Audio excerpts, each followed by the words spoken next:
Courtesy of McFarlane Toys, we dive back into the DC Multiverse yet again, and up on the chopping block today is Harley Quinn as she appeared in Birds of Prey. Say what you will about the movie, designers really seem to love this look for Harley Quinn. McFarlane delayed this figure a while back. It's finally out to be released soon, so we're going to dive in and talk about it. She's not too shabby. There's some things I want to point out. But overall, if you're looking for a Harley Quinn from Birds of Prey for a good price point, this one may be up your alley. Starting off with articulation. At the head, it goes side to side, it turns like so, and then it looks down that much and looks up that far. Her neck is on a separate peg. I think it's just a single ball peg, but it allows for some more articulation for those who are into that sort of thing. In terms of the arms, they go up that far, they go down, they spin all the way around and go in and out like so. Now, in terms of the upper arm, you got a bicep cut that works like that, double jointed elbows, and then we have wrist rotation and hinging action on both sides, so not too shabby. Now, in terms of the upper body, there's a couple things I want to point out, but with the overalls on, you can see how she moves. It's a little more limiting, but it has enough. It doesn't really bother me too much. Without the overalls on or pulled down, you do get a lot more range of movement, as you can see, going forwards and back at the upper body, and then at the lower waist, you get even more rotation and rocking and turning and up and down movement like so. So it's really not too bad. It definitely works for the character. I just don't know how many people are going to display this with the overalls down. Her legs can do the splits. They kick forwards, they go back. No thigh rotation, double bend at the knees, and then ball hinges at the roller skate with rotation and rocking action. Now, in terms of the look, it is a very beautiful sculpt. I don't know how much it looks like Harley Quinn.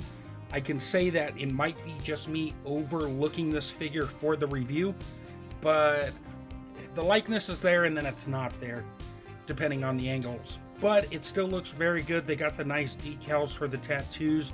They got some coloring in the hair between the blues and the pinks, and then some nice shading on the hair as well. All that looks really, really good, so I have no issues with that. They sculpted the necklace on. It's non-removable.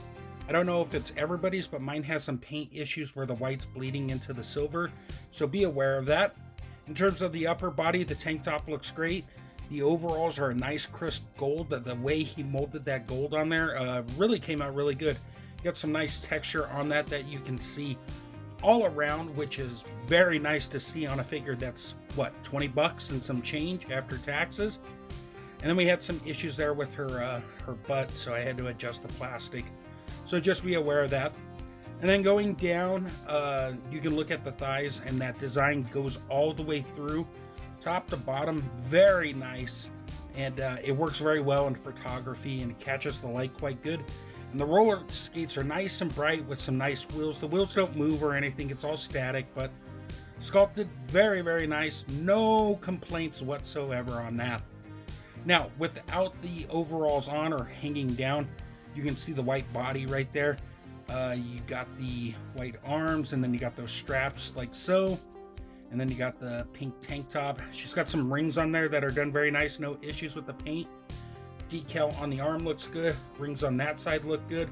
Even the tattoo decal came out quite nice, so very eye-catching. In terms of accessories, she comes with this giant mallet. It's the same on both sides, but the wood texture is fantastic. And then if you look at the other side there, the long facing form, all that came out really cool. A nice paint job there. And then she comes with her egg sandwich. This egg sandwich is very well detailed. The aluminum foil looks great. And the inside of the sandwich has some nice paint and sculpt work to it. Of course, she's got her collector card with some nice figure photography artwork, and then a bio on the back. And then rounding out the accessories, of course, is our standard DC McFarlane base to put her on. Now, in terms of size comparison, here she is with the Suicide Harley alongside the Birds of Prey Harley. As you can see, she's a little taller, but that's only because of the roller skates. Overall, they're probably the same height if you take that off. In terms of the head sculpts, I think the Suicide Squad one's better, to be quite honest with you. It's just that this one's just a little bit different. And then, of course, here she is with other DC McFarlane women of the DC Multiverse, standing tall and roller skating her way to victory. Sorry about the hiccup there. And then here she is with some other McFarlane DC Multiverse figures that I've recently picked up. And then here she is with a Mezco Harley Quinn. Obviously a different scale, different standards as well, but there is that. And finally, here is our size roundup between Mezco, Mattel, Super 7, Diamond Select, DC Collectibles, Storm Collectibles, and NECA. So my overall thoughts, well, you know, she's pretty cool. I was actually excited to pre-order her, and now that I have an early look at her, she's quite fantastic. She's fun, she's affordable on the wallet when you pick her up, and I think people will like it if you like this movie. I could see people passing on this for the fact if they didn't like the movie or they just don't care for this version of Harley Quinn. But overall, it looks good. Once again, a special thank you to McFarlane Toys for sending this out. I hope this review was helpful. Check out Comic Crusaders for other stuff. Share your thoughts. Let me know what you think. And as always, until we meet again, great googly moogly.